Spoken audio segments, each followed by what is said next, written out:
at least in my work around cash, I'm like, balances of power. It's like, I'm trying to protect balances of power. That's all. It's not like you get some utopia that emerges from protecting the cash system, right? It's just that you prevent a dystopia from emerging at some level. Hello, I am Cody Ellingham, and this is the Transformation of Value podcast. In this episode, I talk with Brett Scott, author of The Heretic's Guide to Global Finance and CloudMoney, Cash, Cards, Crypto, and the War for Our Wallets. He also runs the substack Altered States of Monetary Consciousness. Brett does a lot of work supporting the protection of physical cash, and I reached out to him about an article he wrote, The War On Informality, which explores the implications of financial surveillance by credit cards and banks. Now, this episode is very thought-provoking. We explore the commodity theory of money versus credit theory of money, power dynamics, the importance of cash, and more. Brett offers some interesting critiques of certain Bitcoin narratives and provides some alternative frameworks for looking at how money works. In particular, the credit theory of money sent me down some rabbit holes thinking about how money comes into being as a future obligation and how this theory could map onto Bitcoin, which has cemented my thoughts around the critical role of Bitcoin mining and energy use, where the underlying Bitcoin and energy are both required to be spent to participate in the network. I hope to explore this a little bit more in future episodes, but for now, please do take a listen and make up your own mind. Brett has been involved in the Bitcoin world for a long time, and I think his arguments and critiques are worth interrogating. If you have any questions or feedback, please reach out. My emails are always open, hello@thetransformationofvalue.com. Otherwise, on to the show. I was actually hanging out with a German guy recently and sort of talking about the situation a little bit in other areas, and certainly Europe more broadly. You might be familiar with the MiCA framework that's come out recently around cryptocurrency, Bitcoin, unhosted wallets, and all of the paraphernalia that goes with that. And sort of, he explained it to me, in terms of the move forward into this kind of new world of something like Bitcoin. Europe is kind of the last carriage on the train. Japan's maybe third from the end. And then there's other countries that are leading that. But certainly it seems like there's a lot of repression around alternative ways of doing things, innovation in the space of money, which is certainly something you write about quite a lot. And it was quite interesting for me hearing about that sort of from the outside about what's happening in Europe. I mean, I don't follow the MiCA stuff, to be honest, so I don't really know what's going on in that space. But yeah, I mean, it's got its issues. Yeah. I mean, it could be worse. Yeah, it could be. But hey, Brett, where are you originally from? South Africa. Yeah. And yeah, like, just has that? I mean, you grew up there. When did you leave South Africa? I grew up there, and so I guess I left in 2008. Yeah. So, so I worked in the financial sector from 2008 to like 2011. And then stayed in London for like another 7 odd years or whatever, and then moved to Berlin. Yeah, interesting. Well, sorry, because I reached out to you about your article, The War on Informality, which I really found interesting. I've just been reading through it again, and I wonder, I'd be interested to hear sort of the background of South Africa and how that's informed sort of where you've arrived at in terms of your views on money and sort of some of the things we're seeing unfold. But also 2008, I mean, we're talking about the GFC and the Occupy movement and a few things that happened and took place in London as well. So do those things map onto each other? How did those all connect? Have we started, by the way? It's a matter of interest. We're into it, man. Okay. You can put on your serious face now. No, it's all good, man. And I wasn't sure if this was still, how to start with South Africa. I guess look, the reason I went off to London in basic terms was I come from a left-wing background, right? At least not from my family. That's how I became. My family, that wasn't my family background. South Africa is an incredibly conservative place, right? Especially when I was growing up there in the end of apartheid. So you're talking about an authoritarian, essentially a fascist government, right? A racist fascist government. And I mean, when you're a kid, you can't really express that very easily. It's just sort of like you're immersed in it. But it's something that I always felt like weirdly out of place somehow. Like there was something weird in the environment there. And so at some point, in a weird way, I kind of, I don't know how much I'm reading into this, but starting to look at the sort of global financial system and stuff like that was almost like, if I can't do anything in my home territory, if I don't feel like I have anything to sort of contribute in my home territory, maybe I can like look elsewhere into the broader world, right? So I became very interested in like global capitalism and the sort of processes of exploitation at a much larger level. And so my expedition to London to work in the financial sector was very much like, I want to go and discover how the system works. Like de facto, that's what I was doing, right? I arrived in London to being like, I want to see how this kind of grotesque, what a system that I perceived as quite grotesque, how it works, what goes on inside the big finance world and the big corporate world, right? So that's how I ended up going to London. So I also have an anthropology background, right? So it's like, as an anthropologist, you're doing a lot of stuff like trying to immerse yourself in different cultures to sort of get the internal vibe of what's going on and see the sort of codes. And so I became very fascinated, like, let me go and immerse myself in the global finance sector. And so that's actually the story of how I ended up from South Africa in London. So that was a very like crude version of the story. But yeah, then I actually went straight in during the global financial crisis, right? So I ended up working in over-the-counter derivative markets. So these are, giant bets basically on things. But it was right in the middle of the crisis. So that market was totally like wrecked. So this is, 2008, 2009. And so I actually entered the financial sector at a very moment when it was melting down, which is it's quite an interesting experience in itself, right? So, yeah. And so that was my initial like years in London, all around that kind of scene, right? Whilst also being in the counterculture. So I was also, I'm a left winger, right? I'm basically have like at some level like a Marxist, right? Or at least like a left-wing anarchist, right? And so I don't know. I'm not like, I don't know how much time you spend around left-wing culture, but there's these like factions within it, right? So I'm not heavily involved in the faction fighting. And so, it's a bit like in the Bitcoin world, we have like these sort of slightly absurd battles between the different like crypto tokens, and everyone thinks it's like incredibly important, these debates around, how different is Bitcoin Cash to Bitcoin or whatever. Let's just these like minor like sectarian debates. Like the left-wing world is full of that too, right? Like minor sectarian debates between people who are basically the same as each other. All right. And so at some level, I've always kind of had an element of like a foot in that world too. So I'm working in finance, working in like kind of corporate world, but also being involved in this like political world, right? Which is partly like what my kind of blend of stuff comes from, right? And it's yeah, and then it's like, and so this is kind of, I ended up in London during the financial crisis, doing all this stuff, but also being involved in like the Occupy Wall Street movement or the Occupy London movement and stuff like that, and got involved then and like after that working on basically alternative finance, right? So I was thinking like, what are the different ways we could reduce the power of the financial sector, right? What are the different ways you can build either, do financial activism. So be like taking on existing institutions in some kind of way, or else alternative finance, which is like, I guess, building alternative institutions, right? And so I wrote a book about that in 2013 called The Heretic's Guide to Global Finance, Hacking the Future of Money, which is basically was a guide for like civil society activists. It's like, and at that time, things like cryptocurrency, for example, was still pretty unknown and wasn't a big scene really. So in my first book, it doesn't really like feature very much.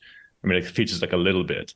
But yeah, and I guess after that first book, I started getting invited a lot more into these kind of tech scenes, right? Because a lot of people in the tech industry wanted to also imagine themselves as being like taking down the big boys of finance, right? Especially in the fintech scene, which was like growing up in London at that time.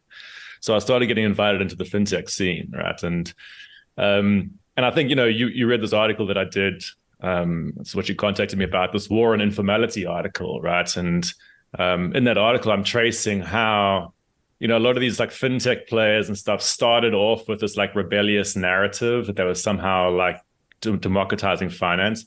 But in reality, what we've actually seen over the years and, in places like London is actually that they're basically just acting to extend the power of like massive big tech companies and big finance companies, right? Yeah, so I guess feel free to interrupt me at any point. I don't know. Oh, no, it's okay. So just if I can pick on a couple of threads there. So I found it interesting. You mentioned the left-wing Marxist thing because, it was almost a confessional the way you said it. But like for me, that rings with sort of my background from New Zealand. And by the way, what part of South Africa did you grow up in? Durban. Durban, yeah. So, where I was in Wellington, New Zealand, it's extremely left wing. It's sort of, I remember walking down Norway Street and there's, the spray painted, Russian imperialism, it was sort of just out of the blue. Some students had done that. And it was sort of this classic trope in New Zealand. But at the same time, with my work looking at Bitcoin, looking at Austrian economics and some of these other things, I don't think they are incompatible. And similar to yourself, there's a way to almost be a provocateur within the system and to see it in a different way. And so I think that's very interesting. And you can look at the relationship between, you talk about the factions.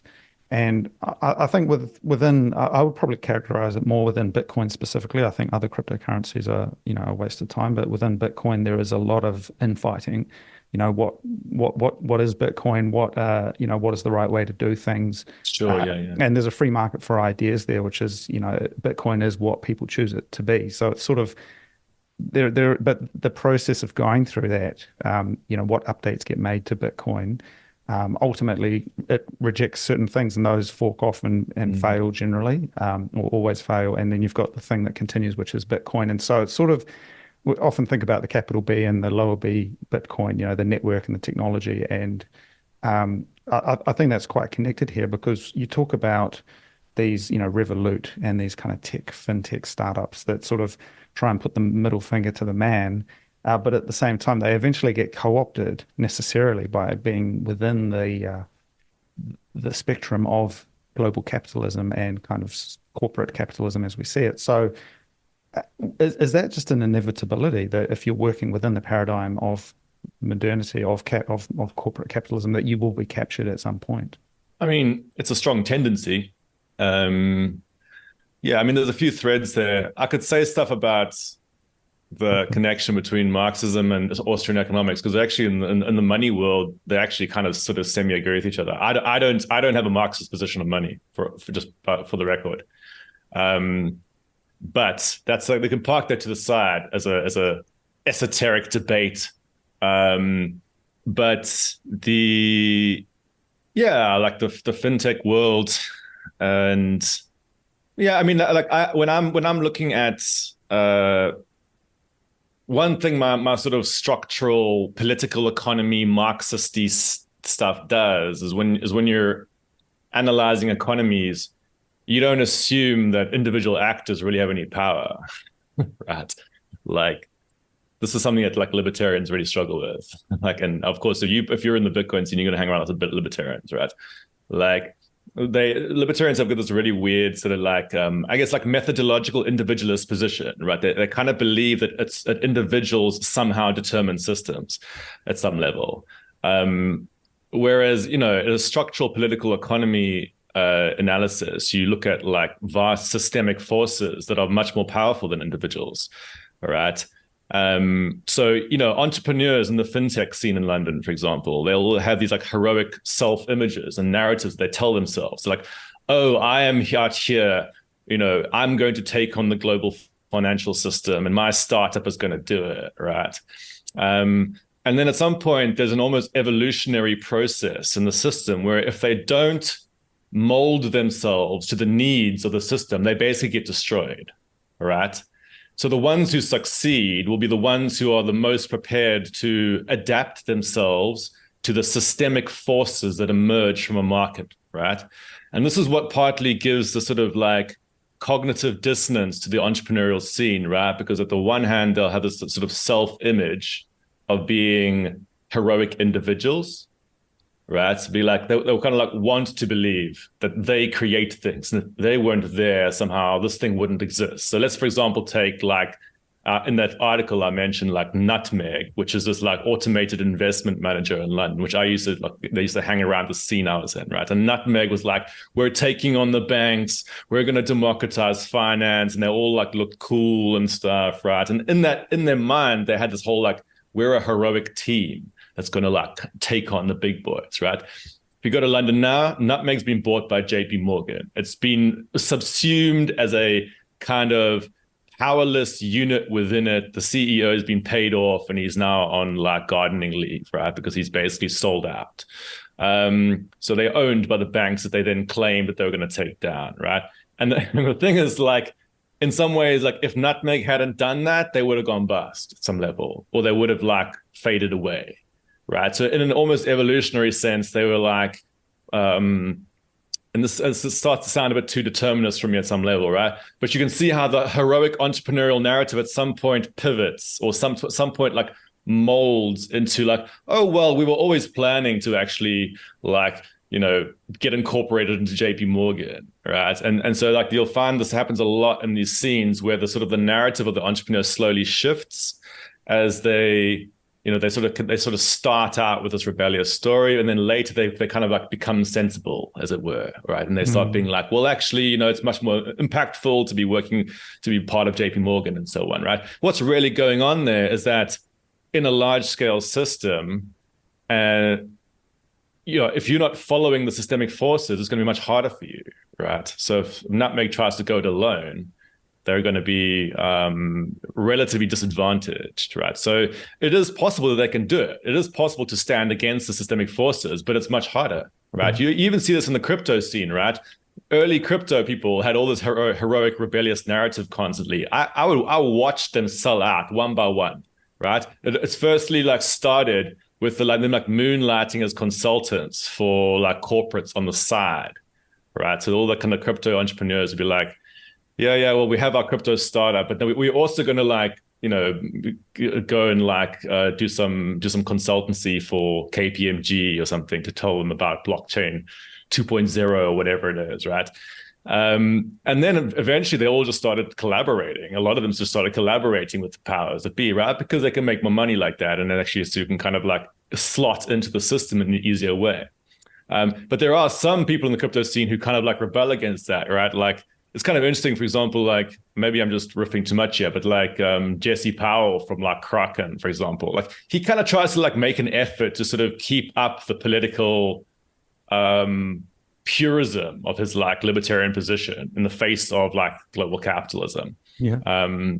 So I'm kind of like waffling on here, but I sort of believe that that you have some degree of agency within the global economic system, but like not a huge amount. Yeah.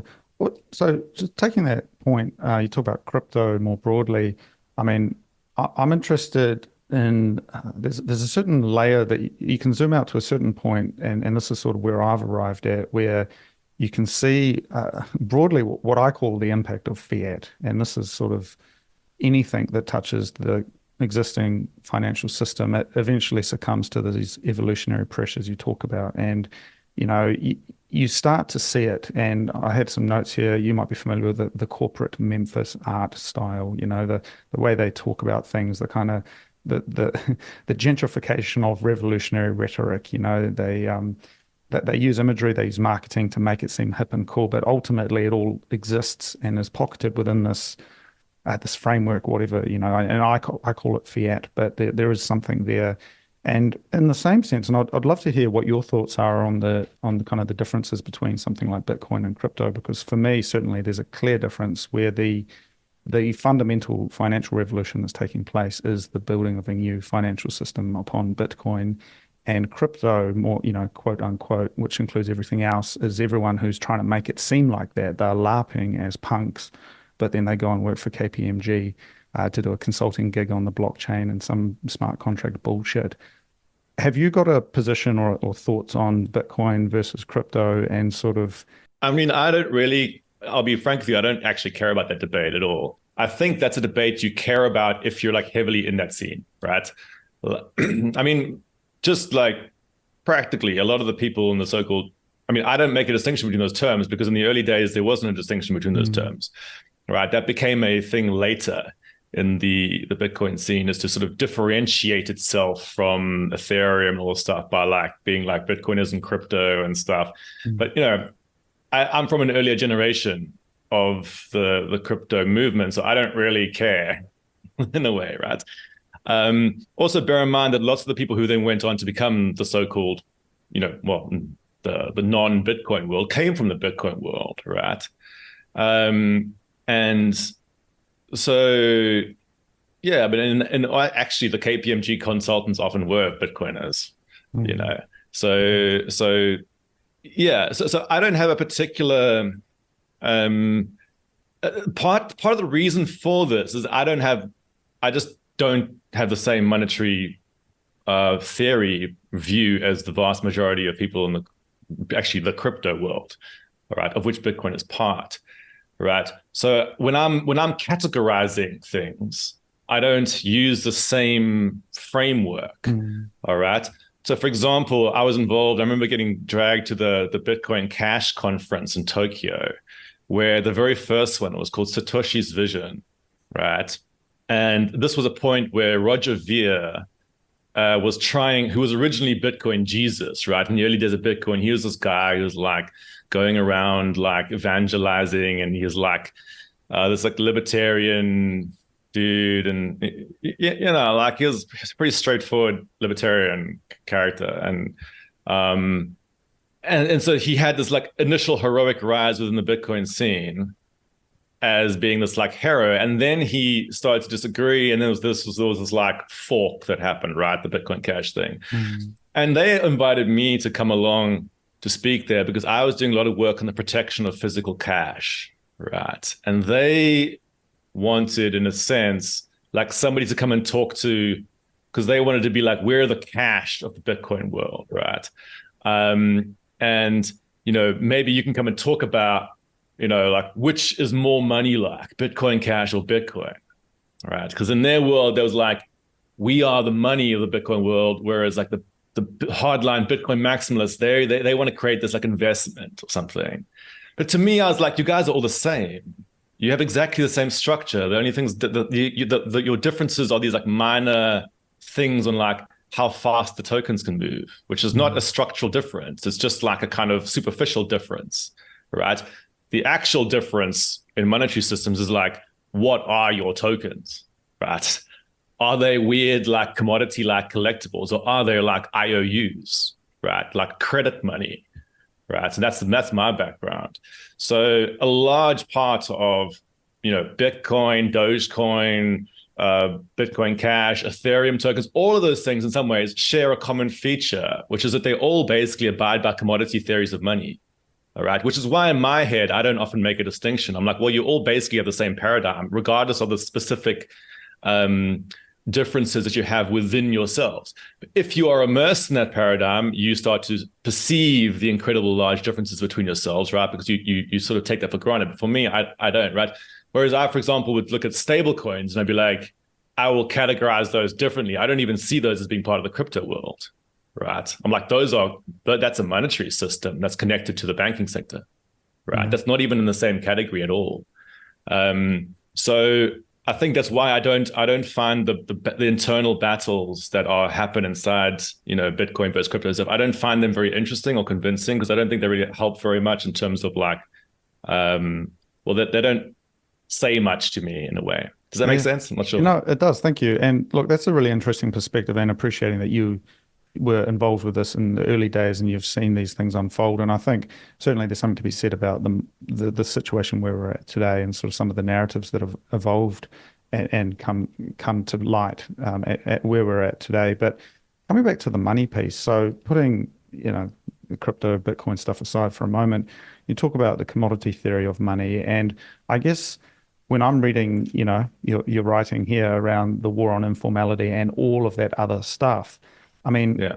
Brett, how do you define money, and how do you sort of, situate and kind of characterize the framework of corporate, this thing that we're in at the moment? I mean, what features does it have, and how has it become money?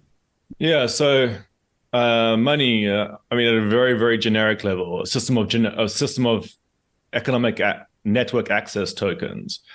That's a very generic description. I think one thing to say, I don't use functional definitions of money. Like, I refuse to use functional definitions of money. I refuse to say stuff like it's a store of value, medium of exchange. I think this is like a terrible, and very, very common way to analyze money. And it comes from a particular paradigm within economics that's fundamentally flawed. So I don't ever define money by functions. I try to define it by like structural definitions, right? To be like, just actually describe to me what it is. Don't just describe what you think it does, right? And so when I say something like a system of network access tokens, that's a very generic statement, right? And that's partly based on a background awareness of what an economy is, right? An economy is an interdependent network of people connected to the earth, right? Who rely upon each other to survive, right? That's what actually value is, right? So I would never say money has value, for example. So I would never, all this like store of value stuff, like people say, it's like, I would just like refuse to use that terminology. When I talk about value, I talk about like, that would be like actually like human beings using their labor upon the earth, right?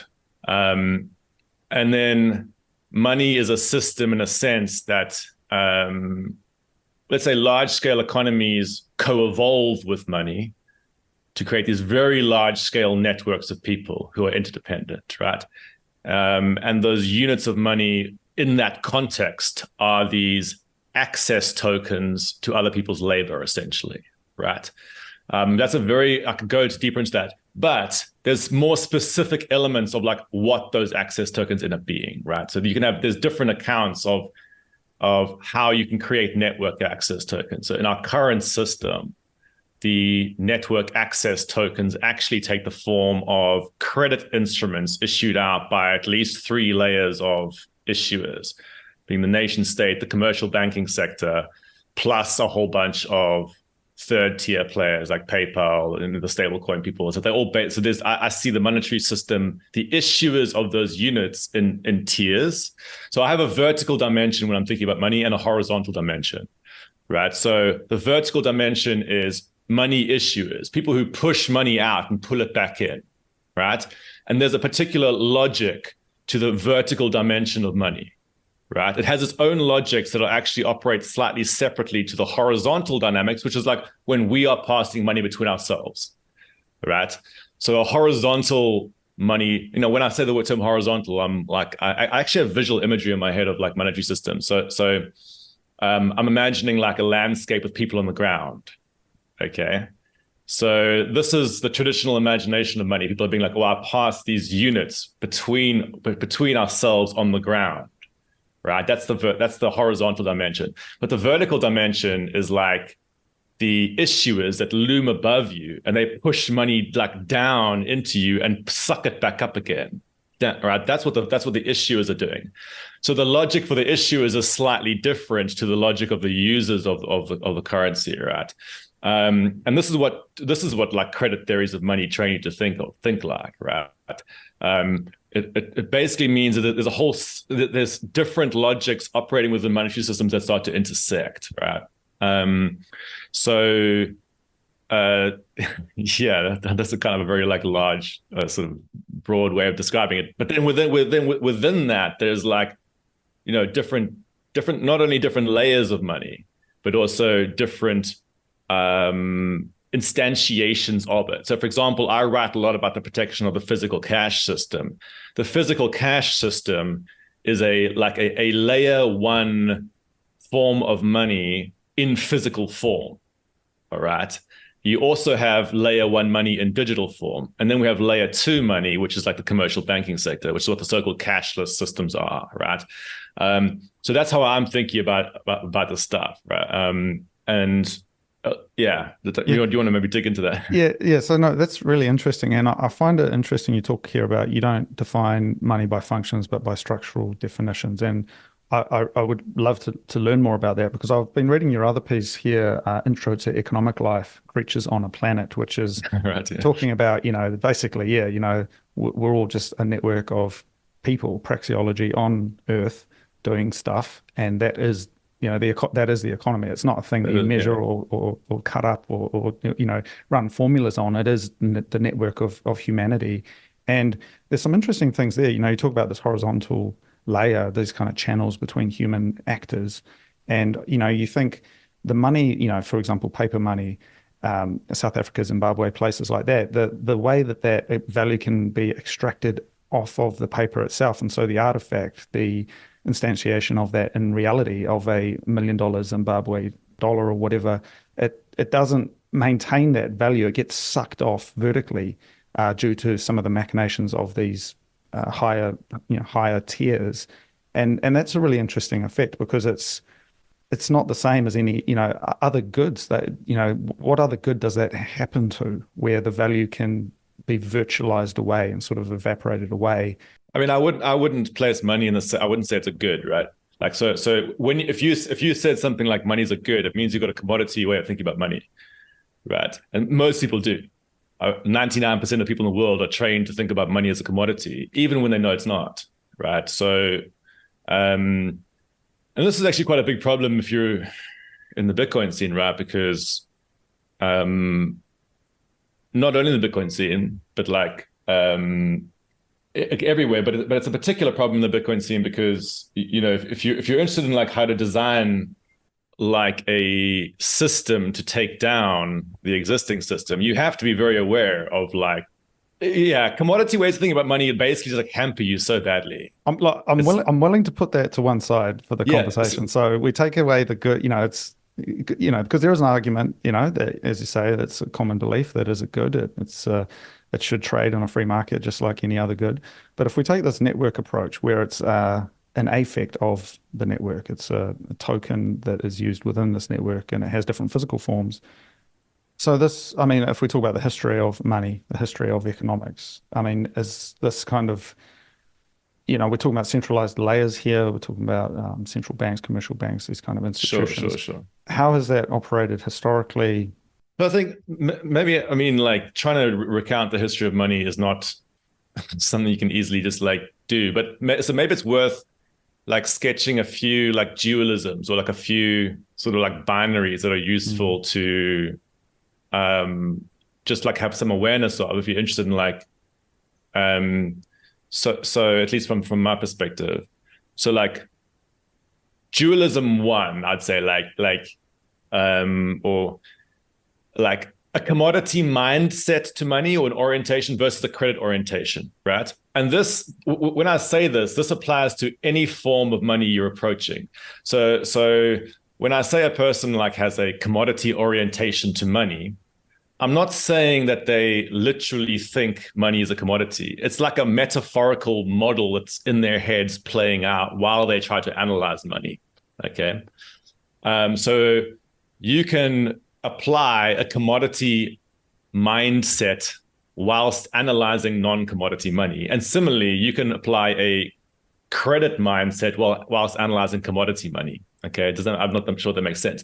So these are like ways of like your sort of starting point of imagining a monetary system.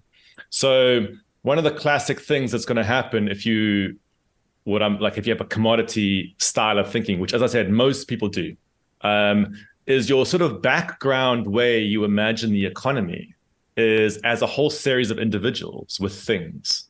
Okay. So like your sort of starting point, this is like how an economics textbook starts. Like there's a whole bunch of people and they have things somehow, right?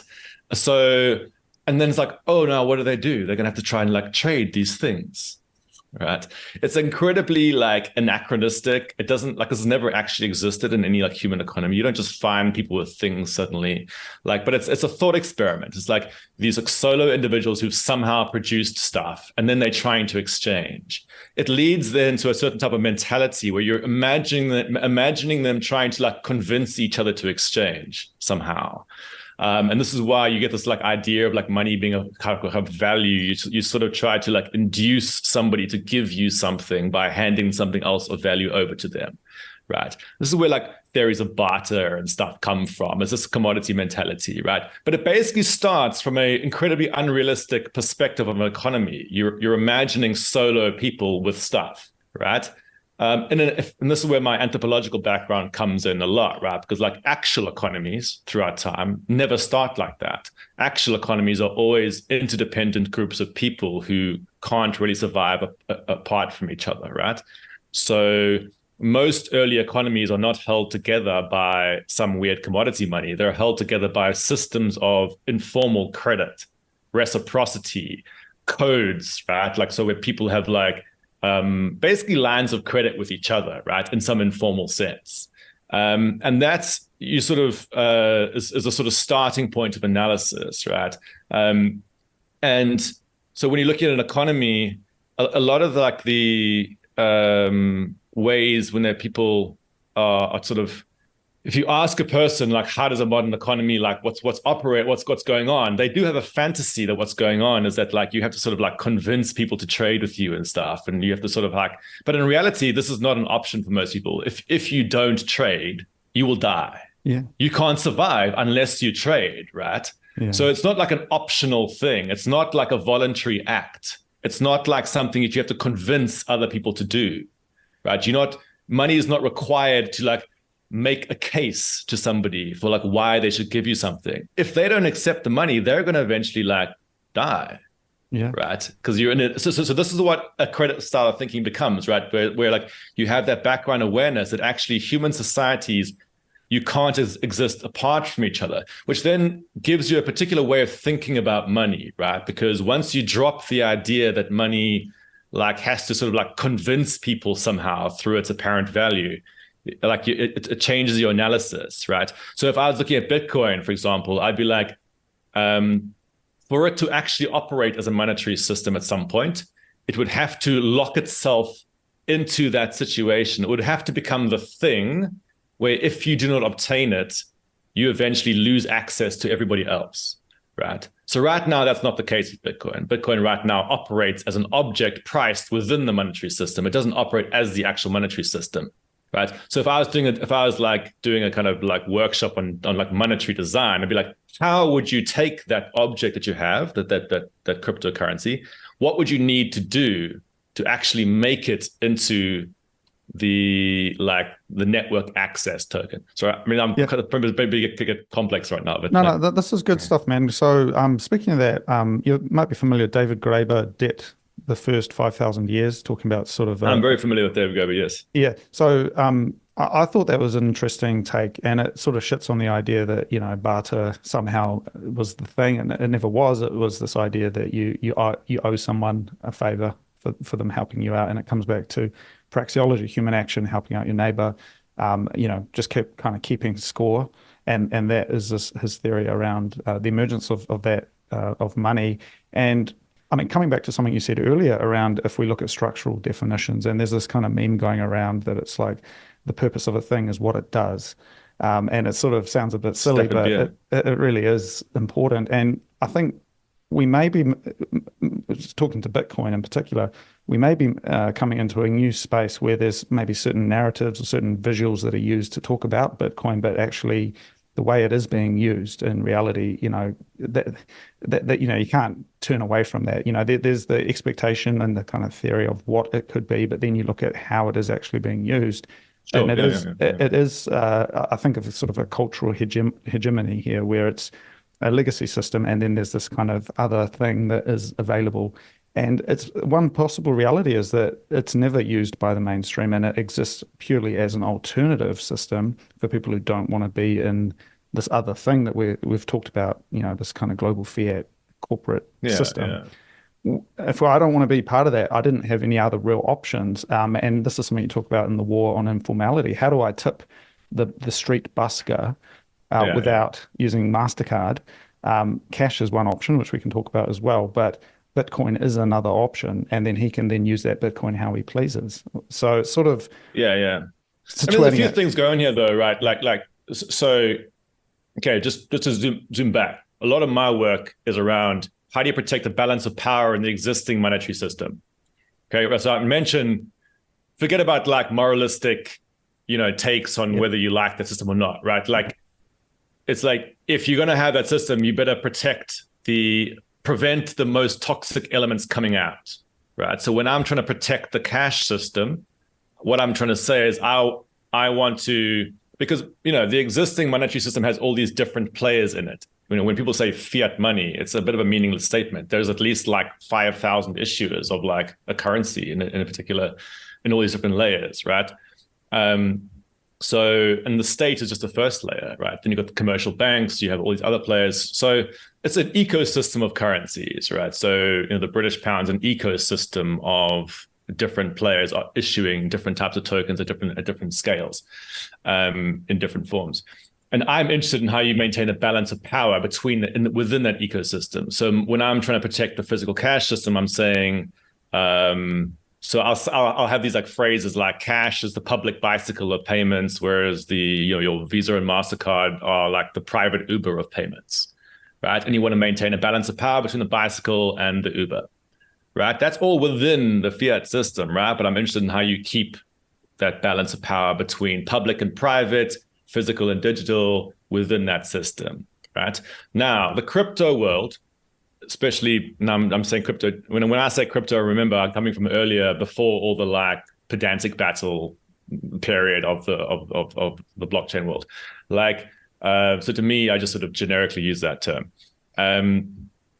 The crypto world initially came of age, imagining, in a sense, what would happen if that balance of power was destroyed, right? Saying in a cashless society when suddenly everything is digital and we have a problem. This is why we need this alternative, right? This digital cash as some kind of like external counterpower within that system. Now, within that framing in crypto, you have the like right-wing and left-wing versions, right? Mostly more conservative, to be honest, right? Where the imagined aggressor is the state, right? So it's like the state wants to take over everything. The state, right? In reality, the actual cashless systems are run by the private sector. The actual surveillance mostly is done by the banking sector and the tech sector, right? Rather than the state. But in the end, you're talking about an oligopoly structure which has a fusion of state and corporate power. That's the actual system that we have. That's actual capitalism, right? And then the crypto world has historically imagined itself as this counterpower, right? Now, I do actually support that goal, the counterpower idea. And actually, this is why historically I've dabbled and been involved in the Bitcoin world and been involved in these different things, because I'm interested in how it can create counterpower. The area where I totally diverge from the crypto world is like the monetary theory, which I think is pretty terrible. A lot of the kind of like unrealistic, or maybe like inorganic ways of viewing power, right? Like the sort of, especially in the libertarian parts, there's like imagination of the state just sort of projects power like some kind of alien invader. Like that gets its like energy from some external source, some like alien planet somewhere, right? It's like a very classic thing. Like the state is coming to like oppress you. It's like, well, where does the state derive its power from? Like it derives its power partly from the underlying base of people that make it up, right?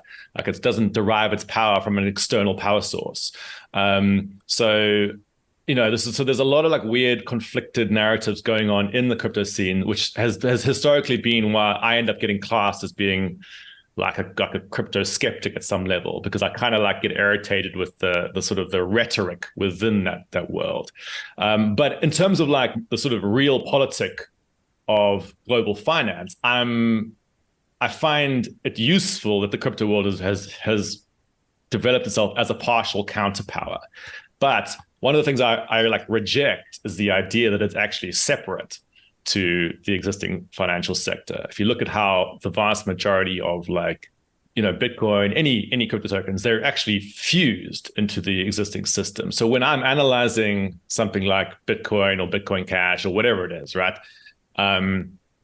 I don't take on the same framing. I don't accept the idea that it's like two predators fighting each other, right? Which is often the warlike framing you'll find in a lot of the crypto communities is like, let's say Bitcoin, like, all right, it'd be like, we are taking on the fiat system. And I'd be like, no, you're not. You're symbiotic with the fiat system. You have a symbiosis of some sort.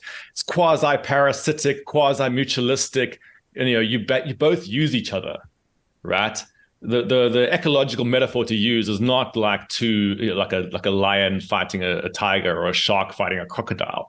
It's like some kind of like symbiosis, parasitism kind of thing, right? And that's interesting to me politically, right? Because I'm like, that's actually quite useful. The grafting the sort of Bitcoin system as a sort of weird, like symbiotic life form into the existing system does actually end up having political uses. You can actually like use it in various ways. It's interesting. But a lot of people in the Bitcoin community don't like that narrative because it clashes with their self-image, right? Of being like on some warpath. That's how I see it. Yeah, well, I find that it's a very sophisticated argument, and I think that's certainly there's something to be said about the heroic imagery. And you're talking about earlier, just with the fintech people, they have this kind of Joseph Conrad kind of image of the self. They were on this journey to vanquish the demon, and in a way, the narrative could be said, and perhaps it's a useful narrative for certain purposes, but still within the global economy, Bitcoin is one part, and then there's other parts, and the way they sort of interplay and sort of the shifting of the sort of soil beneath kind of the movement. And again, it's a very culturally hegemonic sort of a movement, right? Where maybe ground is given in one area and then ground is lost in another area, somewhere that, Venezuela, somewhere that's failing with its kind of, fiat system, so to speak. Maybe that's where Bitcoin is more popular. And then in a place like New Zealand, where, to be honest, most people aren't interested. It doesn't matter to them, even though they are losing value because of inflation and cost of living crisis and all of that stuff, which is a whole other argument that can be leveled on the state potentially as the cause of that. Still, the everyday person, they're not running for Bitcoin. And so it's sort of, I see what you're saying around the interplay of those two. Yeah. I mean, again, I'm always at risk of talking at cross purposes or talking past, when I'm speaking to people, I'm not saying this is with you, but like with lots of people in, for example, let's say the Bitcoin scene, because this podcast, I think you focus it around that. If there's certain paradigms you need to like, you need to have the same paradigm when you're speaking to somebody, right? Otherwise, you start missing each other. That's right. Right. Yeah. So this is why I say, commodity mindsets versus credit mindsets. To understand quite a lot of the stuff I'm saying, it sort of helps to know the distinction between those ways of thinking, which takes, for a lot of people, it takes quite a long time. But like, another one of the issues when I'm looking at something like Bitcoin, I just said it's a symbiotic life form in a sense that's fused into, it doesn't really compete with fiat. It sort of like rides on top of it, right? And one of the reasons why this is the case is like also to do with the fact that, well, it's related back to that monetary theory question, which is like, if you have a dynamic credit money system, which is what our actual system is, it'll eat a non-dynamic commodity system. If you have any sort of static, limited supply, commodity-like object, a dynamic credit system will eat it, which is what the fiat system system's done to crypto, right? They basically become priced objects much like any other priced object. So if you zoom out, Actually, there's really no distinction between, like a mug that I buy and Bitcoin. They're both priced objects in a market. Okay. So that at a very generic level. So actually, technically, if I was categorizing Bitcoin, it's a good within a monetary market. It's not a monetary system used to price goods. Okay. What's interesting about Bitcoin, though, is it's highly swappable, right? It's very, very easy to transfer it. And it's digital, right? Unlike, for example, a mug or some physical object, right? And this imparts upon Bitcoin a property called counter tradability, right? Which is you can swap it for other things very easily via its monetary price, okay? So I used to, quote unquote, buy things with Bitcoin a lot.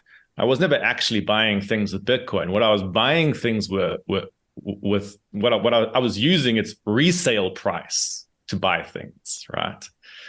And you know this because anybody actually in the crypto scene knows this, because when they're like calculating what the price is, you'll look at the actual fiat price and then you'll calculate, okay, if I had to resell this, how much would I have to resell to get that same amount of money? And that's counter trade, right? It's a counter trade system. You have a highly counter tradable digital object that's priced in dollars, for example, and you're using its counter trade ratio to exchange. And that's an example of that symbiosis I'm talking about. Yeah. Without that price, there's no counter trade going to happen, right? If, for example, Bitcoin had no price, people wouldn't know what the counter trade ratio was. They wouldn't know what to like give stuff for. So actually, the idea that it operates independently of something like, US dollar is a fantasy. What it is, it's a digital commodity that's established itself as this like symbiotic form, and it then offers this route of counter trade as a way to get around as a sort of new way of exchange, right? A very simple way to see this, if you go to, for example, El Salvador, which of course has become the place where people will talk about. Like if you walked into a restaurant in El Salvador, and the vast majority of places in El Salvador don't actually take Bitcoin, despite the like rhetoric. But let's say that if you go to Bitcoin Beach, right, where they kind of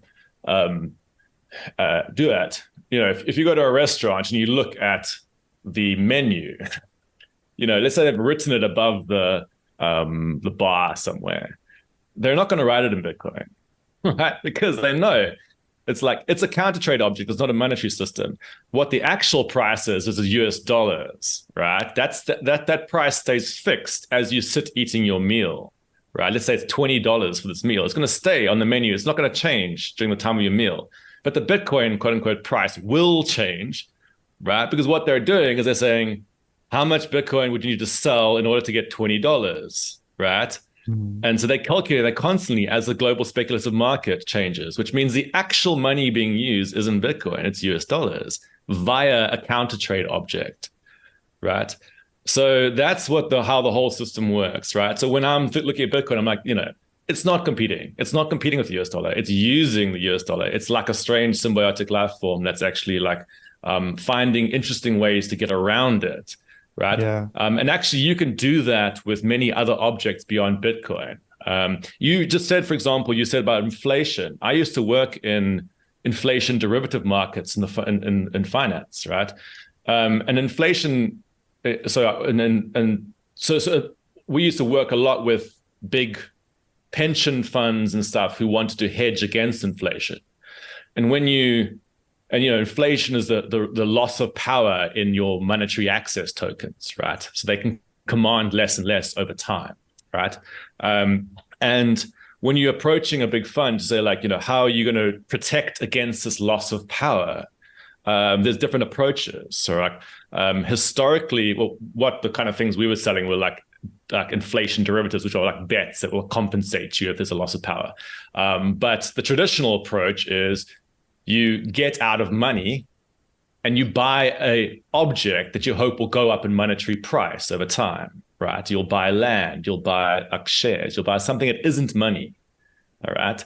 And you hope that the price goes up so that you can then resell it later for more money to compensate you for the loss of purchasing power, right? So when I hear people being like, fiat is going down, so therefore they should buy Bitcoin, I'm like, well, but you can buy land as well. You could buy postage stamps, you could buy shares, you could buy anything into inflation hedging. It's in the same category as shares. It's in the same category as rare artwork. Any inflation hedging system basically requires a non-monetary object, right? Yeah. There's something that you can buy for a certain amount of money right now and resell for more money later.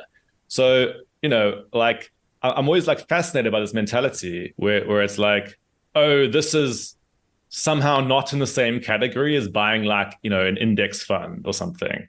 Like, no, it is in the same category. That's how it gets inflation hedging power, right? Yeah.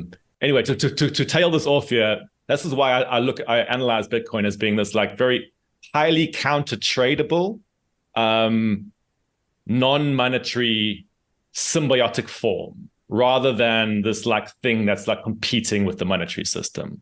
Yeah, that's fascinating.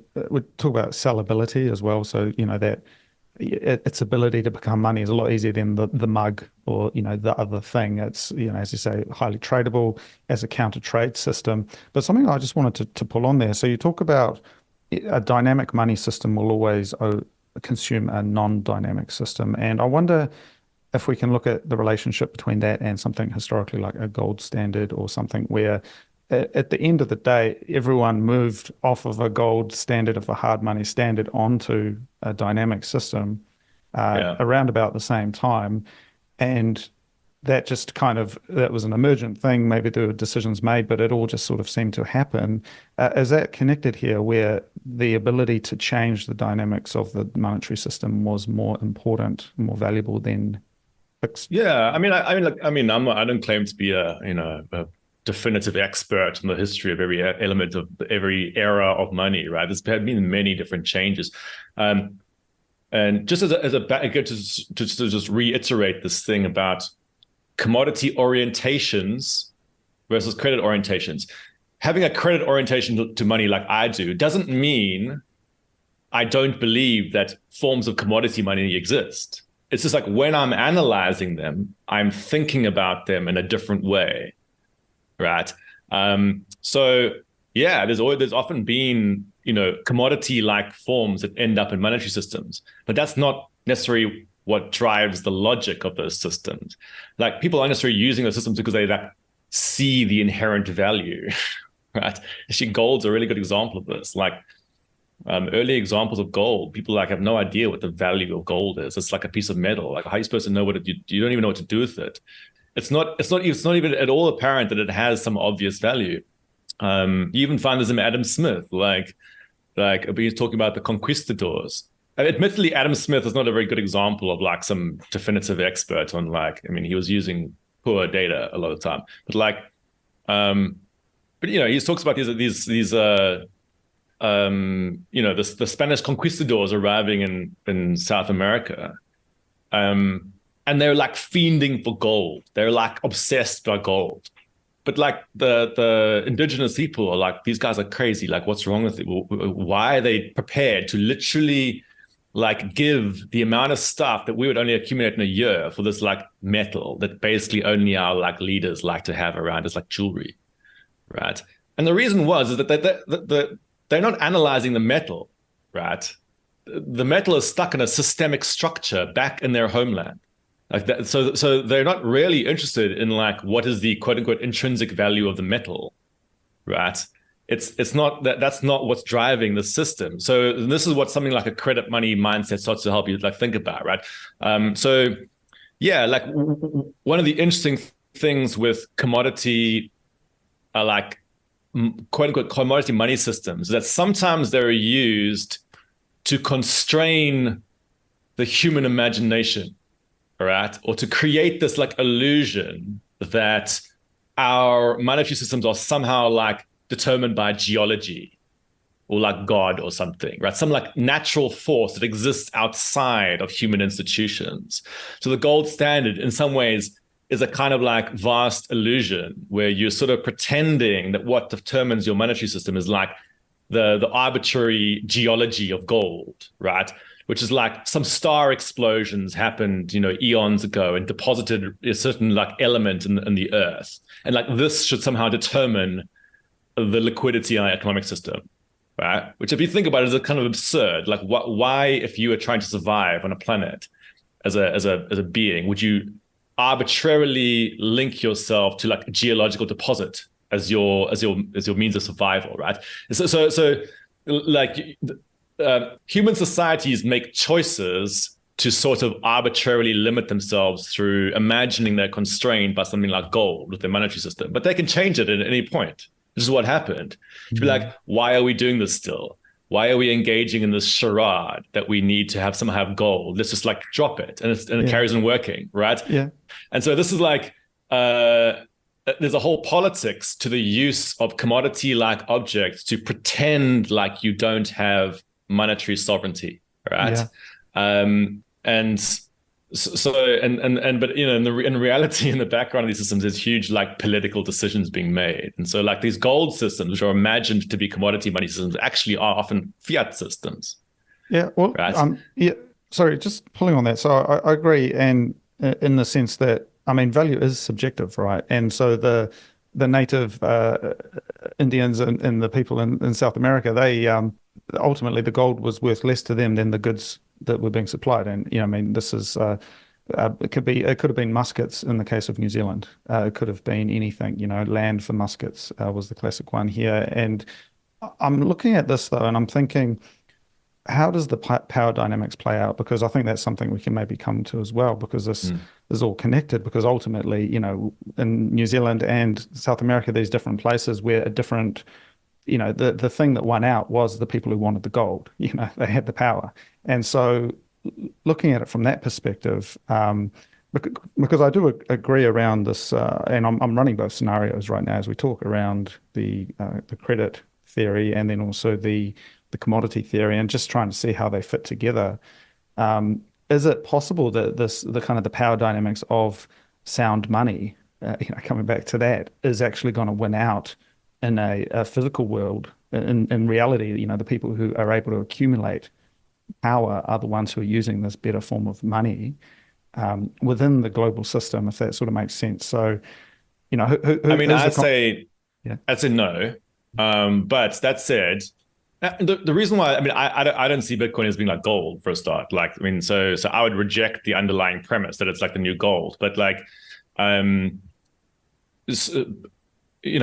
a lot of like Austrian economists agree with that. Like they're like, well, yeah.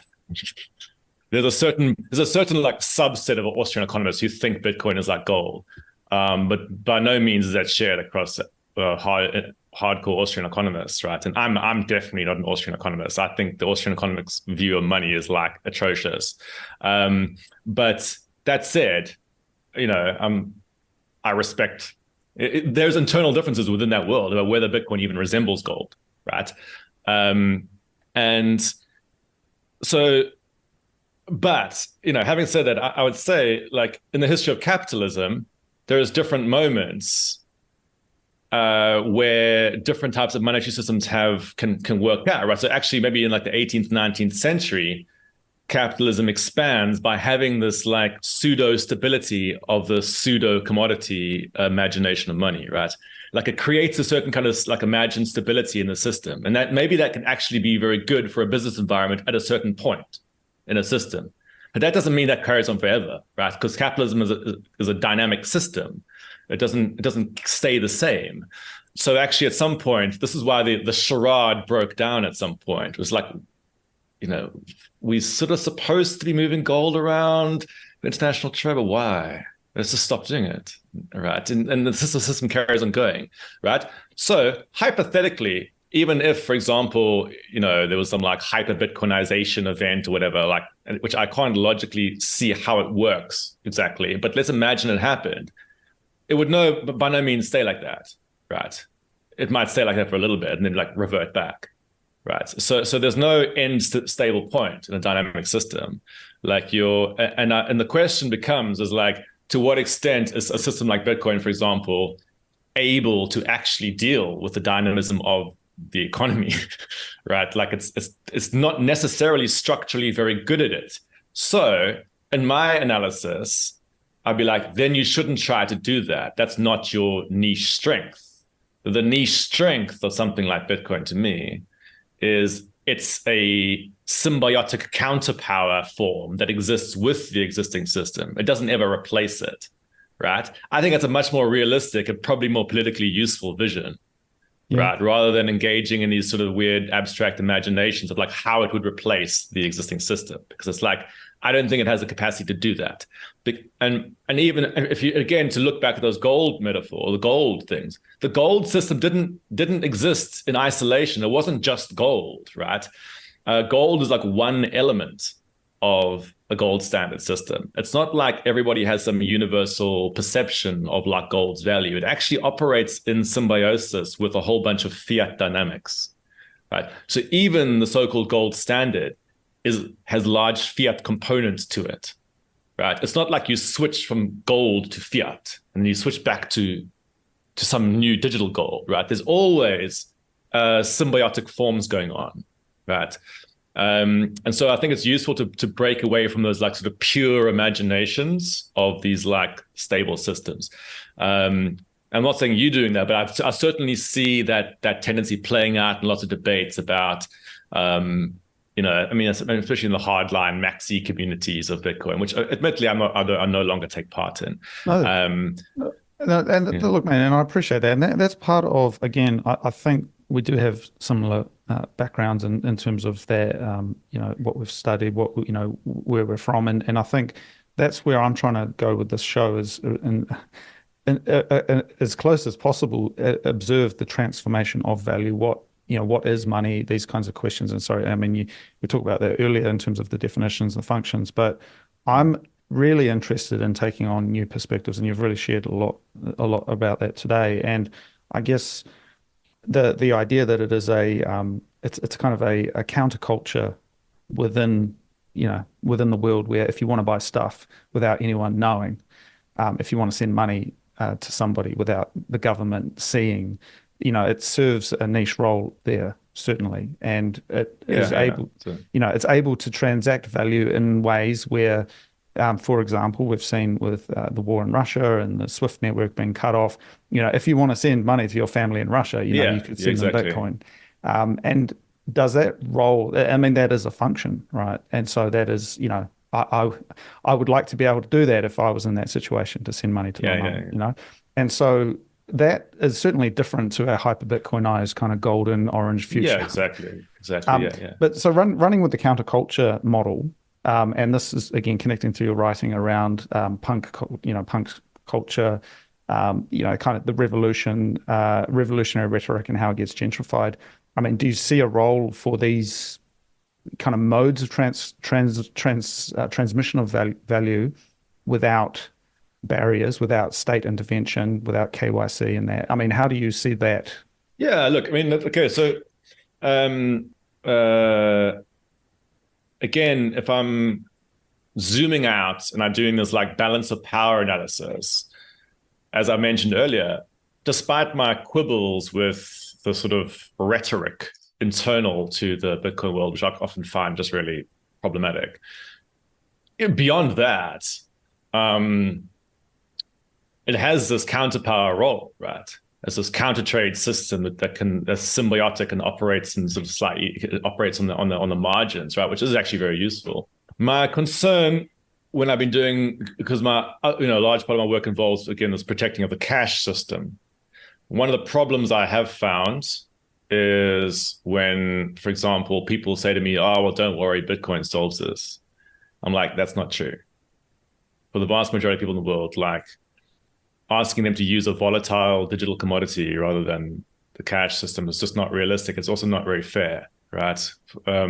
So while I agree that it does actually have a counterpower role and it can be useful, it's also, the risk sometimes is that people start to like imagine it as a silver bullet, and then start to imagine that like, oh, well, you don't need to like do something like protect the cash system because we've got this sorted. And to me, that's like a counterproductive narrative, right? Because I'm like, no, you actually do need to protect the cash system. Because for most people, yeah, I mean, I'm absolutely a cash supporter, So I'm not saying. Actually, interestingly, in the Bitcoin community, there are quite a lot of people who are sympathetic with that view. There are quite a lot of people who say, actually, we agree on the protection of cash, right? So I'm not trying to claim that this is not a thing, but I have also found this as a tendency among some people to be like, well, you're not going to protect the cash system, so we better just use Bitcoin instead. And I just don't think for most people that's a viable option, right? Precisely because of those those speculative counter trade dynamics I mentioned earlier. Like if you're a small business, and you're being asked to suddenly use a digital object that shifts in monetary price by like 30% at a time, sometimes it's a very volatile thing to suddenly get involved in, right? So for a lot of especially so it has this like temporary use, right, for like temporary transactions and stuff like that. But for people like to like hold on to it, for a person who's low on money, it's not good for their nervous system, right? Because they suddenly see these crashes, these like spikes. So it's like a weird thing to get involved in as a whereas for me, like the cash system for the average person, like that's a much more important thing to like. It's equally important to be promoting that than to be. This is why I look at almost like a chessboard of players, right? I'm like, okay, I can see what the Bitcoin system is trying to do. It's like a dark knight over here. That's its role there, but like it shouldn't pretend that it's like the be all and end all, right? So there's always other things you got to do as well, and actually, so that means that's a supportive view, right? But it's not like an evangelical view, and so I do see there being use in building these systems on the outskirts, but I think I would caution people against like getting this evangelical mindset about it, right? About the cash system. And the one last thing to this the War on Informality article that you liked, and one of the things I'm talking about in the War on Informality article is the automation fetish, the fact that in our global systems there is an internal tendency towards acceleration and expansion, right? And in a capitalist system. So the systemic forces always push towards greater speed and greater scale, right? Regardless of what human beings want. At a systemic level, you have these forces that are much more powerful than you as an individual being. So they always push along these expansion and acceleration routes, right? Which is why as soon as you fall into, for example, let's say you start using digital payment, the system will quickly like lock that in and prevent you from being able to go back, right? So it's like a one-way ratchet system. It's like as soon as you quote unquote choose to like go cashless, there's no going back. It's not going to allow you to use cash again, right? So this is what has happening in a capitalist system a lot of the time, right? As soon as it is able to lock in a higher state of acceleration and automation, it will do it. All right. And what's interesting in the, and I'm going to say crypto world here because it actually applies to the crypto world more generally, is people aren't actually going against the acceleration automation impulse. They actually want to go with it, right? These are still digital units. They're digital systems that can be automated. Actually, there's especially in like the Ethereum world, like a massive automation fetish, right? But they kind of like want the automation and gigantic, like interconnected, expanding, accelerating systems to be slightly more decentralized in their power, right? So whereas the cash system work that I do is actually an anti-automation position, right? I'm saying we can do things that go against the acceleration automation impulse. And this is one point of difference between the pro-cash movement and, say, the Bitcoin movement, at least at some level, right? Is that there's a slightly different political vision, because actually a lot of people in the crypto world, they might actually support cash, but at some level they basically would say, we don't really believe that something that's non-automated can survive.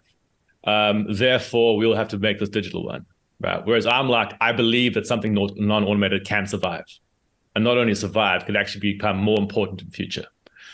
Yeah.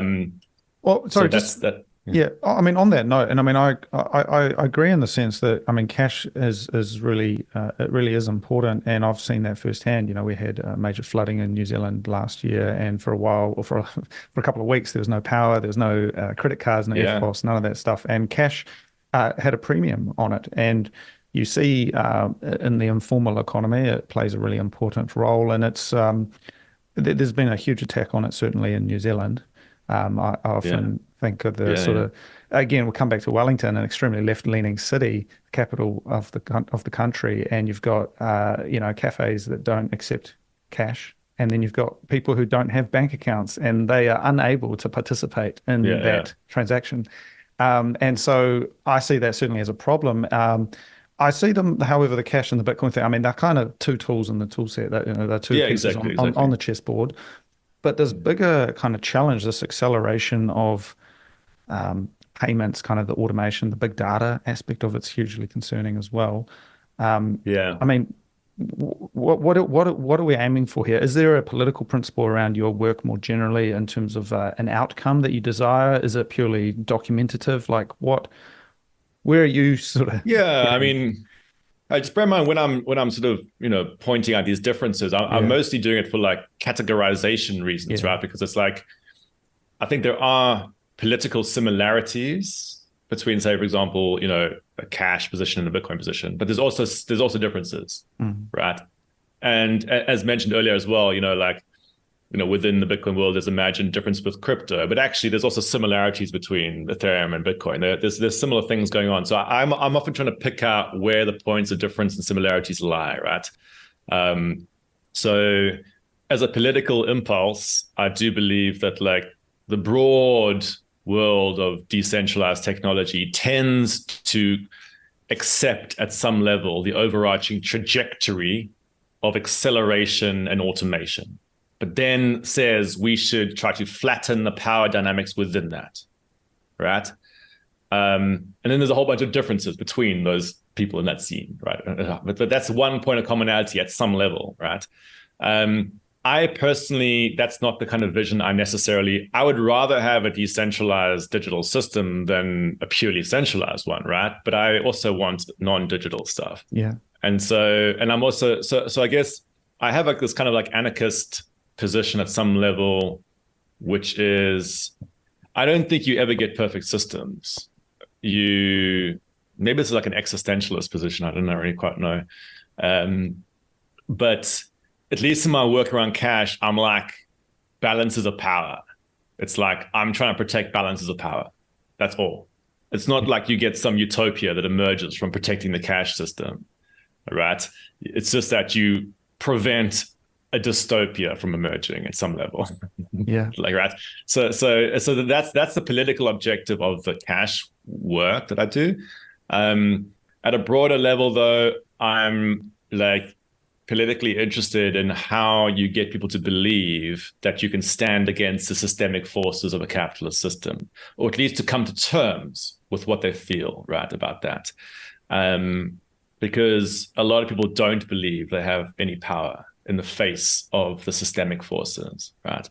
And interestingly, I'm just like riffing right now. The rise of conspiracy theories, which is rife in the world right now. I mean, I would see that very clearly as being like a response to the feeling of powerlessness at systemic forces, right? People like fixate upon like the WEF and like Klaus Schwab as if this person has any power, which they don't, right? Like they have zero power. They're like mere figureheads in a system that doesn't, give a shit about them, right? So the actual problem in capitalist systems is not that there's a bunch of elites that control things. It's that nobody's in control. That's the point, right? And Well, so that's a very hard thing for people to actually get their head around politically. So things like conspiracy theories, for example, offer these very comforting narratives, which is just like, oh, there is actually an identifiable elite. This is them here, and look what they're doing, blah, blah, blah, right? And then, that gets attached to various political, either right-wing or left-wing agendas, mostly right-wing right now. But I'm like interested in like how you go beyond those kind of like shallow narratives of like elites controlling everything to be like, actually, our problem is much more severe than this, right? If elites truly control the system, it would be much easier to fix it. And this is why it's very hard to convey this to people, right? Because people aren't used to thinking like this. I wrote a piece recently, which is called Going Cashless, which is about the rise of conspiracy theories in the cash and CBDC worlds. So I'm always have this problem when I'm doing pro-cash work, because I have to face all these like conspiracy theorists. So a lot of them have become incredibly like reactionary and racist, right?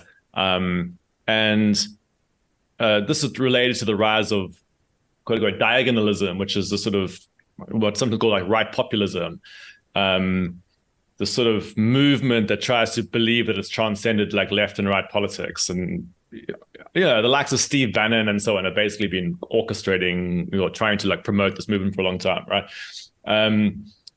And so a lot of my work, a lot of the anti-corporate narrative has been captured by the far right, which used to belong to the left. And this is the diagonalist thing in action. They're just like come in and captured this thing. And like Russell Brand and people are all part of this kind of new alliance, right? It's this new conservative movement, which sort of masquerades at some level as being also like left-wing.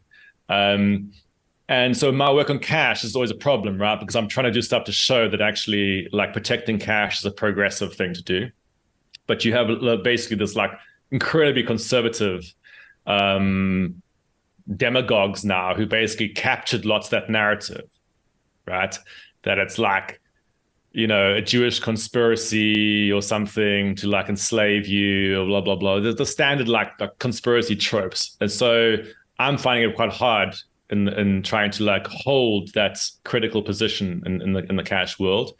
But I wrote an article about it, which is called Going Cashless in Eon magazine, which does this long form journalism. And one of the ways I was trying to describe it there is to talk about old witchcraft trials, right? So like, in the 16th century, there was I speak about a particular case in I think it was in Denmark, where or was it Norway? I think maybe it was Norway, and where there was a big storm hits this bay, right, and it kills a bunch of guys who are out fishing, and the people go and they blame the storm on a few women. And they're like, you caused the storm. You killed these people, basically. And they got killed. And at that time, they were basically that's a conspiracy mindset, right? You imagine that this storm system was somehow created by these people, right? So whereas nowadays, when we're doing analysis of weather, we say there's atmospheric pressures, there's things going on, like that's what's caused the storm. You don't need to describe the bad outcomes with reference to bad actors, right? These guys died because of like some systemic thing. And it's similar in the economic system. You don't need to describe the bad outcomes in an economic system with reference to bad actors. In the conspiracy world, they fixate upon bad actors, imagined bad actors like, Augustin Carstens at the Bank of International Settlements wants to destroy you through CBDC. I mean, this is like a delusion, right? Augustin Carstens has no power. Right. He's like, I don't know if you know this guy, but he's like a very common figure. It's like he's like a Mexican economist who has a position in the BIS. He has zero power in the global system, right? But because he happens to have said a few things, he suddenly becomes this like puppet master figure. The reality is like what's actually happening at a systemic level with the storm, as it were, in global capitalism is that like it needs to accelerate, it needs to expand. Those are the systemic pressures. People like Augustin Carstens merely become like conduits via which that kind of stuff happens, right? And if he doesn't go along with it, he gets fired, right? Because he, like, almost in an evolutionary sense, will like find himself out of a job, right? And this is a very hard thing to convey to people, that actually you don't need to describe, for example, the destruction of the cash system with reference to like Bill Gates, right? What's actually happening is a systemic force where there is like, and it's a systemic force where large players benefit more than smaller players, right? So there are beneficiaries to that, but it doesn't mean they're fully in control. And that's a much harder position to convey than me just going out being like, the elites want to oppress you, right? And so that's what I'm struggling with a lot in terms of like, how do you build a kind of like progressive narrative around this stuff, which actually doesn't end up in cranky ass conspiracy theories. Oh, I mean, I hear you, man. And I know there's a lot of stuff out there. And we've kind of got another vector here, which is just the increased connectivity of social media. You've got AI bots now, spewing bullshit. And I think I was reading another article that someone else wrote just around, the future of kind of propaganda now and sort of truth and these kinds of questions, which have always been there, but it's now like, well, fuck, you can't trust anything that's coming through your screen. Yeah, exactly. Or it's amplifying all that stuff. And I think, I guess, sort of moving towards wrapping this up a little bit, but I guess what I'm interested in, I mean, I mean, these are big questions, and I'm coming back to sort of the real use cases of, I guess, the lived experience, and I think trying to ground that a little bit, and it's kind of a bit problematic when I look at New Zealand and I think, man, it all works, right? Your EFTPOS cards, you could use cash some places if you want, these kinds of things. There is a systematic change that is making things go cashless. There is also a systematic change that's making people want to not have their shit tracked and to be able to do what they want to do. And that's, there's no doubt about that, right? There's people out there who want to be self-sovereign, and to use some Bitcoin language there. So those forces are sort of starting, those waves are starting to, connect and kind of bounce around. And how does that all play out? I mean, do you see, US dollar, just on a real reality check here, is the US dollar going to take over? Is there going to be always a plurality of nation state currencies as we accelerate? I don't know. Do you have any thoughts on that? Yeah, I think the way to approach any of these questions is to just hold multiplicity and contradiction in mind as a basic the grounding of everything. Yeah.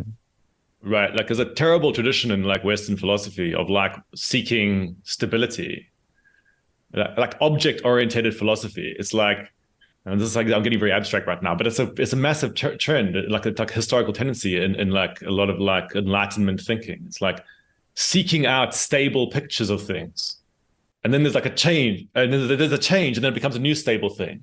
All right. But the base level starting point is also always some imagined stable thing that then changes to a new stable thing. The reality is that is the middle point. The reality is that everything is always actually symbiotic and changing and never stable, right? And that's a much better starting point to any kind of analysis. And there's always a multiplicity. So yeah, it's all these things are possible, right? But I think the thing to avoid doing in any analysis is to trying to imagine these stable end states. For example, in the case of the Bitcoin world, I've already critiqued the absurd kind of some of those maxi visions are just totally delusional to me, right? It's much more interesting when you start to be okay, let's think about this in sort of ecosystem terms, right? Where in this Bitcoin is not separate from the ecosystem. It has some ecosystem type of element going on. So let's work with that rather than denying it, right? And so, yeah, if you're for example, trying to build out new forms of digital autonomy, yes, there is definitely some role there, right, in the Bitcoin world. But I would never engage in the delusion that somehow is going to disrupt the US dollar. When it comes to large-scale monetary politics, yeah, there's probably going to be big differences going forward there, right? Especially with the rise of US-China battles and stuff like that, right? And this is where stablecoins actually, I would say, become very interesting and probably dangerous and important and problematic, which is actually when you're looking at de facto global monetary politics. My family in Zimbabwe, for example, my family's from Zimbabwe. They're not going to use Bitcoin. I mean, maybe sometimes. They're far more likely to use a US dollar stablecoin. When it actually comes to the real lived experience of, for example, being a farmer in Zimbabwe, and they say, okay, well, we want to hold we don't necessarily, if there's suddenly a US dollar stablecoin that becomes available, that becomes something that's actually potentially interesting and useful to a commercial farmer. And that poses a problem for the monetary sovereignty of smaller countries in a global economic order where they're marginal players. So to truly understand global monetary politics, you also have to understand colonialism and the power differentials between countries. So, in lots of these sort of, for example, Latin American countries, they view the US as being imperialistic, right? Well, it is. And I mean, I'm from a small country, man. You don't have to sell me on that. So this is the thing. It's not like there's equality between the fiat systems of the world, right? You have hierarchy, right? And so actually, people are saying we don't want US dollar stablecoins to undermine our local system, such that even if a local business owner, for example, thinks that it's worth their while holding US dollar stablecoins, it's undermining at some level your national government.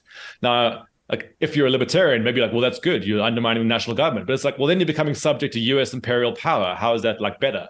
right? So there's like a lot of that kind of analysis in the global monetary system. Like a lot of people, for example, I got a friend, Andres Arauz, who's a former central banker in Ecuador. This is a huge issue. It's like, we don't want the US system controlling our country, right? Visa and MasterCard being the only forms of like payment you can have, right? Where basically our citizens have no rights in the US, and whereas US citizens do have rights, right? So we're going to be subject to American corporations. So for them, building like local monetary autonomy is important, right? And that doesn't mean becoming part of the Bitcoin system. That means building their own national currency, right? So I think that's how, like, when I'm analyzing these systems, I'm like, there's always these sort of weird like sub battles going on and stuff like that. But I guess the sort of the meta battle at some level is between like US and China, right? So if I was thinking about a strategy for Bitcoin going forward, I'd be like, think about how it plays into that situation, and like be realistic about its position within that structure. Yeah. Well, I'm not that you're asking for advice on Well, Bitcoin strategy. you talk about starting principles, and as I said at the beginning, I'm in Japan. I appreciate Chinese Eastern philosophy, generally speaking. I mean, it comes from a place of Tao, as they say. It's a state of flow. It's not an absolute, and so. Or, I mean, I know what you mean. It's never just a point in time. It's always a dynamic, and so that is a place to look at. It's again, it's cultural hegemony. It's things are moving and the shapes are changing, and that's the oil on the water. And as also, coming from New Zealand, where I did an episode recently, really breaking down some of the recent central bank announcements and discussions that are happening in New Zealand, and something that came through is that they don't really give a shit about Bitcoin, but they do give a shit about stable coins, because the New Zealand dollar, I mean, we're an export-oriented country. There's actually a challenge there, because, I want US dollars. Clients pay me, give me USD over NZD any day of the week. And that actually, long term, that means that your country becomes subservient to the military power, the financial power of Washington, which is, problematic. It's kind of neo-empire, neo-colonialism in that sense. Yeah. So there's certainly a discussion there. This is also why, like sort of anarchisty ways of thinking, which, and I'll use that term cautiously, but where it's about like you're trying to play off different types of power against each other, is quite useful, right? Because you're not necessarily imagining an end state where you escape from power at some point. It's like, how do you what's useful, what's beneficial right now? And so how do you create counterpowers and things like that, and so that's useful. Yeah. And look, man, I think that's sort of what I've really taken out of this conversation. And I certainly think this is a valuable counterpower to a lot of the narrative out there around Bitcoin, and sort of this kind of category of topic, because there is a lot of nuance to it. And I call it Bitcoinism, but generally the political science of this changing thing that's happening right now, where, who knows what the fuck's going to happen? How does the US and China, how does that all play out? What are the Russians going to use to sell their oil? Is it going to be Bitcoin? Is it gold? Is it this? Is it that? I think there's some really interesting conversations in there. And if it means that I personally benefit from it, and then that would be great. And if it means that we have money that can't be just shut off, if our quality of life can increase, if we can have all those things as well, that would be nice. So I don't know. Any sort of final thoughts on that? Sort of wrapping it up, and then we can. I mean, look, I think if people want to. I mean, maybe if your listeners want to like check out more stuff on alternative money positions that, for example, I have on my Substack, I do have these big pieces around that. They're pretty big pieces. Like you got to like devote like an hour or so to like wait, to get into them, because I kind of I sometimes have these big geeky pieces like that. But I did one on designing the moneyverse like a couple of months ago, which was looking at all the different paradigms of alternative currency beyond, say, the crypto world. So becoming aware of those kind of things, I think, is useful, just to sort of see how, like something like if you're a Bitcoiner, for example, how your style of thinking relates to other styles of thinking. So you can sort of be aware of the landscape that existed prior to it.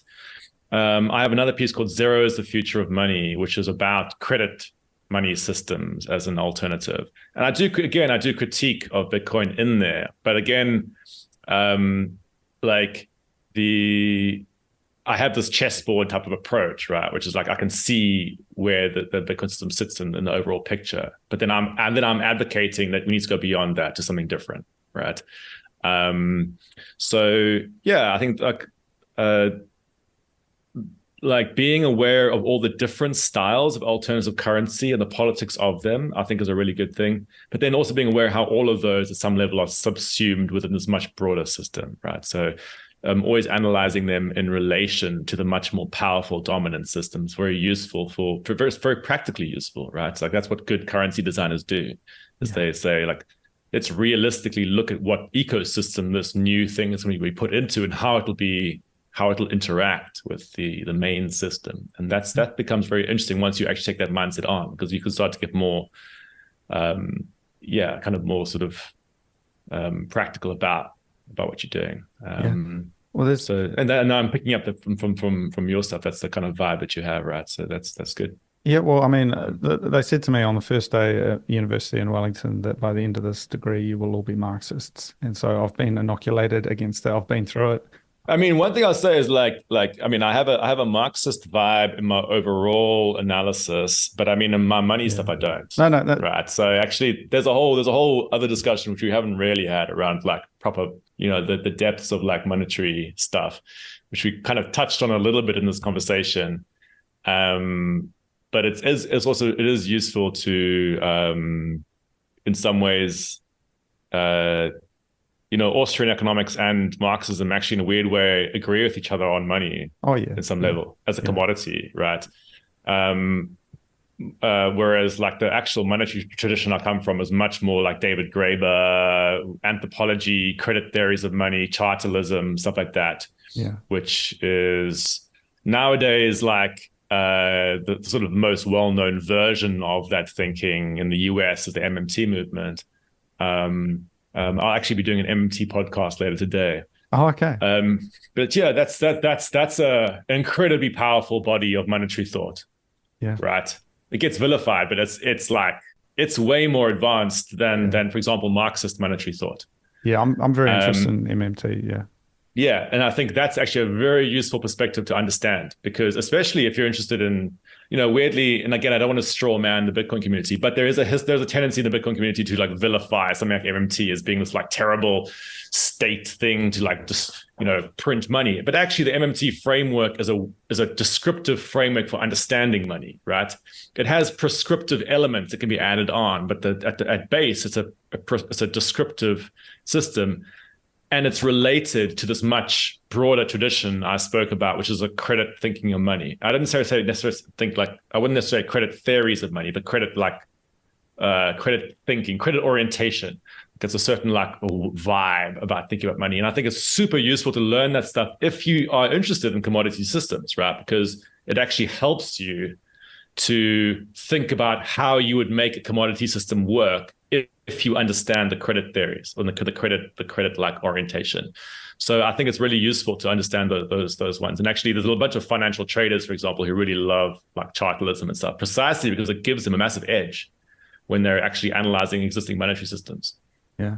Well, no, look, man, I think this has been really useful. And for me, again, this is sort of reaffirmed where I'm wanting to take the show, which is strong beliefs held lightly, plurality of thinking, different lenses, and really looking at the stuff that's happening, because there's, real affect in the world. We can see what is taking place, but then being able to kind of analyze that without being dogmatic about it, because there's certainly dogma in all sort of areas, and it's a human tendency, I believe. So it takes quite a lot of effort to move beyond that. Sure, yeah, you're right. Yeah. As you know, so sort of, having these kind of different lenses that you can use, different filters for viewing the thing, because ultimately we're talking about the economy here. It is everything. It's sort of quite encompassing, and to see it all, it's impossible, right? So you just you need to wear different filters. So I appreciate your time and putting up with my Bitcoin talk, but I think I would love to catch up with you again sometime. Hopefully, maybe I can get over to Germany sometime even, and cool. Talk a bit more about this stuff. And I'm going to read a few more of your pieces on your Substack that you just mentioned, and sort of dive into that, because I think it's an emerging thing. It's kind of a new thing within Bitcoin. It's not that old, and so it's sort of, there's an opportunity to really sort of study it and look at it through these different filters, which I find quite exciting. Sure. Well, yeah, thanks for having me on. No, thank you. And yeah, good luck with your other podcast today. And yeah, we'll keep in touch. All right. Thank you, Brett. Thank you for listening. I do hope you enjoyed the show. I am Cody Allingham, and that was the transformation of value. If you would like to get in touch, please send me an email at hello@thetransformationofvalue.com, and I will get back to you.